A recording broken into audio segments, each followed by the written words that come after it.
ரூபாய் 78.67 கோடி மதிப்பீட்டில் டெல்டா குறுவை சாகுபடி சிறப்பு தொகுப்பு திட்டத்தை தமிழக அரசு அறிவிப்பு செய்திருக்கிறது. இந்த டெல்டா குறுவை சாகுபடி சிறப்பு தொகுப்பு திட்டம் ரூபாய் 78.67 கோடி மதிப்பீட்டில் என்ன அறிவிப்பு செய்திருக்கிறார் என்பது குறித்து நமது கடையர் டிவியில் பார்க்க போகிறோம். அதாவது டெல்டா குறுவை சாகுபடி சிறப்பு தொகுப்பு திட்டத்தை தமிழக வேளாண் துறை அறிவித்திருக்கிறது. இது தொடர்பாக தமிழக வேளாண் துறை அமைச்சர் MRK பன்னீர்செல்வம் அவர் வெளியிட்டுள்ள செய்திக்குறிப்பில் அவர் என்ன சொல்லியிருக்கிறார் என்று சொன்னால், வேளாண் உற்பத்தியை பெருக்கி உழவர் பெருமக்களின் நல்வாழ்வில் வளமை ஏற்படுத்திட பல முன்னோக்கு திட்டங்களை கடந்த 3 ஆண்டுகளில் தமிழக அரசு செயல்படுத்தி வருகிறது. தமிழகத்தில் உணவு உற்பத்தியை பெருக்கவும், உழவர் பெருமக்களின் வருமானத்தை அதிகமாக ஈட்டவும், வாழ்வாதாரத்தை மேம்படுத்தவும் தொலைநோக்கு திட்டங்களை இவ்வரசு அறிவித்து செயல்படுத்தி வருகிறது.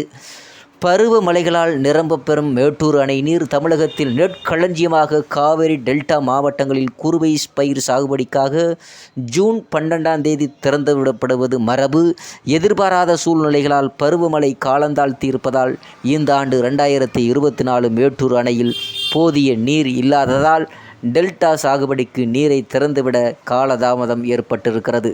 இது மிகுந்த மனவேதனையும் தந்தாலும் வேளாண்மையின் மக்களின் நலனே முன்னிறுத்தி அவர்களின் நல்வாழ்வை மேம்படுத்தவும், குறுவை சாகுபடியாளர்களின் எதிர்பார்ப்பை கருத்தில் கொண்டு டெல்டா விவசாயிகளுக்கு காக்கும் விதமாக ரூபாய் 78.67 கோடி மதிப்பீட்டில் குறுவை சாகுபடி தொகுப்பை விவசாயிகள் நலன் கருதி கீழ்க்கண்டவாறு வழங்கி முதல்வர் ஸ்டாலின் உத்தரவு செய்திருக்கிறார்.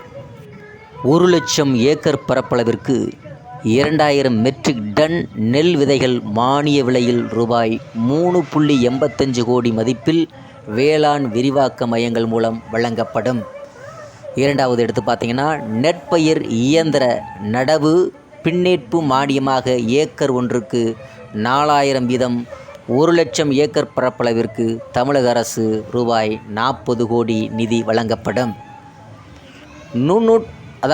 நுண்ணூட்டச்சத்து குறைபாடு உள்ள 7,500 ஏக்கர் பரப்பளவில் நெல் நுண்ணூட்ட கலவை 50% மானியத்தில் விநியோகிக்க ரூபாய் 15 லட்சம் வழங்கப்படும்.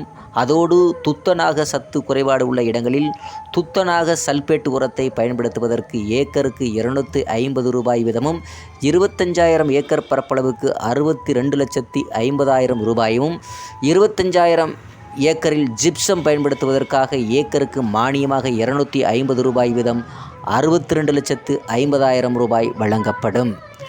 பயறு வகை பயிர்களை 10,000 ஏக்கர் பரப்பளவில் சாகுபடி செய்வதற்கு 50% மானியத்தில் தரமான விதைகள், சூடோமோனாசஸ் திரவ உயிர் உரங்கள் மற்றும் இலைவெளி உரம் தெளிக்கவும் 1,20,00,000 ரூபாய் நிதியையும், பயறு வகை பயிர்களில் மகசூல் திறனை அதிகரிக்க 50% மானியத்தில் 10,000 ஏக்கருக்கு நுண்ணூட்டச்சத்து வழங்கிட ரூபாய் 20 லட்சம் நிதியும் வழங்கப்படும்.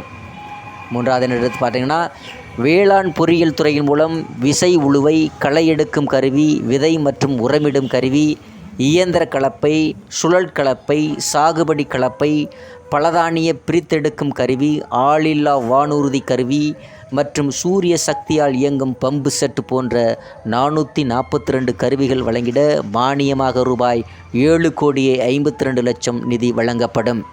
டெல்டா மாவட்டங்களில் வேளாண் பணியில் ஈடுபடுவோருக்கு ஏற்பட்டுள்ள வேலைவாய்ப்பு இழப்பினை ஈடு செய்யும் பொருட்டு மகாத்மா காந்தி தேசிய வேலைவாய்ப்பு உறுதி திட்டத்தின் கீழ் வேலைவாய்ப்புகளை வழங்க 24,50,00,000 ரூபாய் நிதி ஒதுக்கீடு செய்யப்படும்.